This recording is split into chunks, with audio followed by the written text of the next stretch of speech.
My beloved brothers and sisters, we're talking about happiness. And happiness is something that, if you were to know, is one of the most searched words on Google and on social media, on the internet. People are searching for happiness, and it seems like no one is actually achieving that happiness. Perhaps because they are searching in places that happiness is not found, and perhaps they don't know how to achieve it, and perhaps they are looking at people who don't really have happiness.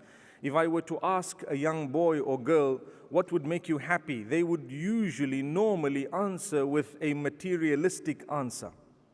Very material. People would say, you know what? If I had the latest car, I would be happy. If I had the latest phone, I would be happy. If I had a nice home, I would be happy, meaning a house. If I had the latest perfume, I'd be happy. If I looked good, I would be happy. If I had the latest clothes, I would be happy. If I attracted the attention of others, I would be happy. Yet every single one of those will not give you happiness besides that which is very temporary and very, very fake. Subhanallah. You can have the latest phone. It's not a source of happiness. It might make you happy for a moment, and thereafter, as soon as you hear there is another phone, you are unhappy.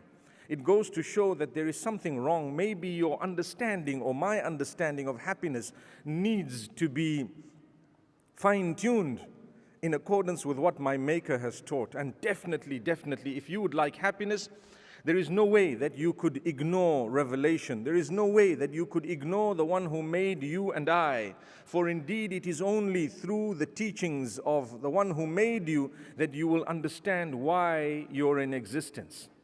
If you take a look, subhanallah, at yourself, you will realize that there was a time when you were not in existence. There was a time when nobody could actually refer to you as he or she or even it, because you didn't exist. So you came from somewhere, and so did I.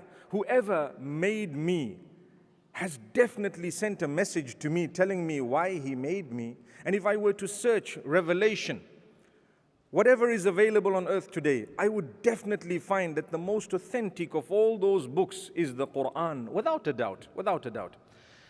People may have a lot to say about what is in the Quran because they don't understand, or they don't know the context, or they haven't looked into it, or perhaps sometimes they are tainted with some form of a lack of understanding. May Allah subhanahu wa ta'ala open our doors.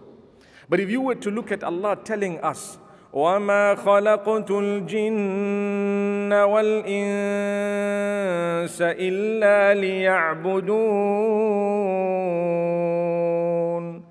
I have not created mankind or jinnkind except that they worship me. People look at that verse, and I promise you, I've had young people tell me, that is so boring. A'udhu billah, a'udhu billah. That is so boring. So maybe you haven't understood that verse. It actually refers to leading your entire life within what Allah has ordained, and that will bring about happiness and contentment. Happiness is a choice that you have. You actually would make that choice. You can be happy. People who are unhappy generally look at what they don't have. And people who are happy look at what Allah has bestowed upon them in order to enjoy it within the limits of Allah.